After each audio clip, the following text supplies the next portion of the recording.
Hi, want to know how to scan documents on your Samsung Galaxy A25? As a first step, we would need to open camera on our phone and then click on the settings icon on the left upper corner. Then here, make sure that this feature scan documents and text is enabled. Then click on the name of this tab, and here I also highly suggest to enable feature auto scan. And now we are ready to go.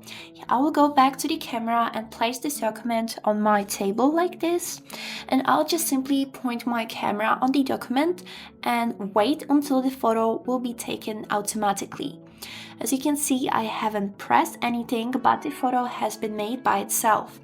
Now, to download this document photo, we would need to click on this download icon, which has yellow color, and after this it will be saved to our gallery. Let's take a look on it. And yes, as you can see, the document photo is kind of clear and detailed, and this can easily replace the printer scan. And that's it. Thanks for watching.